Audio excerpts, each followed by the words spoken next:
Alas Roban, hutan lebat yang membentang di antara jalur Pantura Jawa Tengah, menyimpan sejuta kisah mistis yang kerap membuat bulu kuduk merinding. Namun, satu kisah yang tak banyak diketahui adalah tentang warung hantu yang konon muncul dan menghilang sesuka hati di tengah belantara itu. Cerita ini bermula dari seorang sopir truk bernama Pak Raji. Sudah lebih dari 20 tahun ia menyusuri jalur Pantura membawa barang dari Semarang ke Jakarta. Tapi malam itu, langit tampak berbeda, lebih kelam dari biasanya, dan kabut mulai turun sejak pukul 9 malam. Truk tua Pak Raji mogok tepat di tanjakan Alas Roban. Sendirian dan sinyal hilang, ia memutuskan mencari bantuan. Setelah menelusuri jalan setapak kecil ke arah kanan, ia melihat cahaya temaram dari lampu minyak.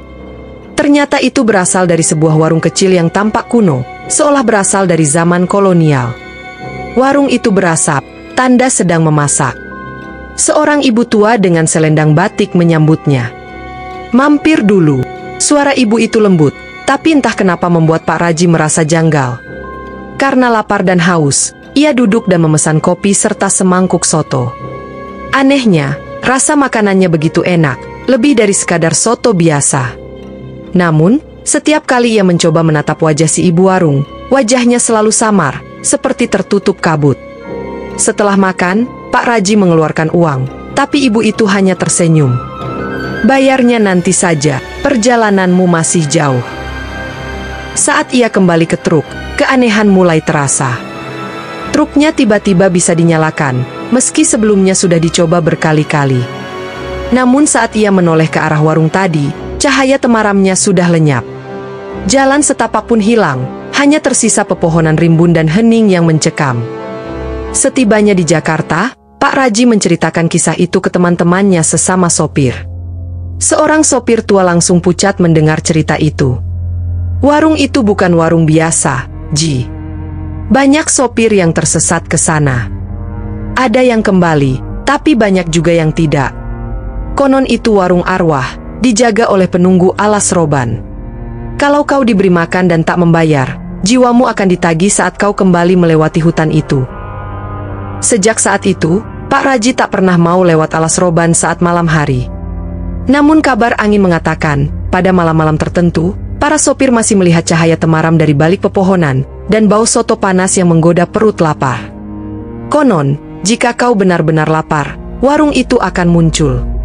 Tapi hati-hati. Jangan pernah lupa membayar, atau kau akan jadi bagian dari warung itu selamanya. Sejak kejadian malam itu, Pak Raji tak lagi tenang. Walau truknya tetap melaju seperti biasa dan tak pernah mogok lagi, rasa was-was terus menghantuinya. Ia sering terbangun tengah malam, mencium bau soto panas dan kopi pahit, padahal tak ada siapapun di rumah kontrakannya di Kendal. Lebih dari itu, ia sering bermimpi tentang ibu warung. Dalam mimpinya, ibu itu berdiri di bawah pohon besar, memanggilnya dengan suara lembut namun menusuk. "Kau belum bayar, Le." Awalnya Pak Raji mengabaikan. Tapi lama-lama, ia merasa warung itu seperti mengikutinya. Pernah suatu malam saat ia melintas di luar Jawa, tepatnya di jalur tol Sumatera, ia kembali mencium bau soto yang sama. Ketika menoleh ke spion truk, ia melihat bayangan warung itu berdiri samar di tepi jalan, seperti ilusi, tapi terlalu nyata untuk disebut mimpi. Ia mulai bertanya-tanya pada dukun dan orang pintar. Salah satu dari mereka, Mbah Karso, seorang paranormal tua di Batang, berkata, "Kowe wis makan saka warung gaib. Kudu bayar, nek ora. Jiwamu bakal disedot pelan-pelan. Dihisap lewat mimpi, lewat lapar, lewat rasa bersalah." Pak Raji bertanya, bagaimana cara membayar? Mbah Karso hanya berkata, "Kembali ke sana, temukan warungnya lagi. Tapi hati-hati, kali ini bukan cuma makan yang mereka minta." Dengan hati berat, Pak Raji memutuskan melewati Alas Roban lagi. Ia berangkat menjelang tengah malam, tepat hari Jumat Kliwon. Kabut turun seperti malam pertama itu. Truknya tiba-tiba mogok di tempat yang sama. Ia turun, dan di sanalah warung itu kembali muncul, dengan lampu minyak berkedip, bau soto mengepul di udara. Tapi kali ini, tak ada ibu warung. Hanya semangkuk soto dan secangkir kopi sudah tersedia di meja. Dan di sebelahnya, Sebuah piring kosong dengan selembar daun jati bertuliskan aksara Jawa kuno. Pak Raji membaca dengan suara lirih, entah bagaimana bisa paham. Bayarlah dengan ingatan. Pilih satu, kenangan paling bahagia. Atau orang yang paling kau cinta. Tangannya gemetar. Ia tahu, warung ini menagih bukan uang, tapi sesuatu yang lebih berharga. Ia teringat anak perempuannya, Nia. Senyumnya, tawa kecilnya. Tapi ia juga teringat momen indah saat muda, ketika menikah dengan almarhum istrinya di bawah hujan gerimis. Ia menunduk, air mata menetes. Ambil kenangan itu. Saat aku menikah. Tapi jangan ganggu Nia. Warung itu mendesis pelan, seperti angin yang puas. Asap mengepul dari soto, dan tulisan di daun jati lenyap perlahan. Truknya menyala kembali, seperti sebelumnya. Tapi sejak hari itu, Pak Raji tak lagi ingat siapa istrinya dulu.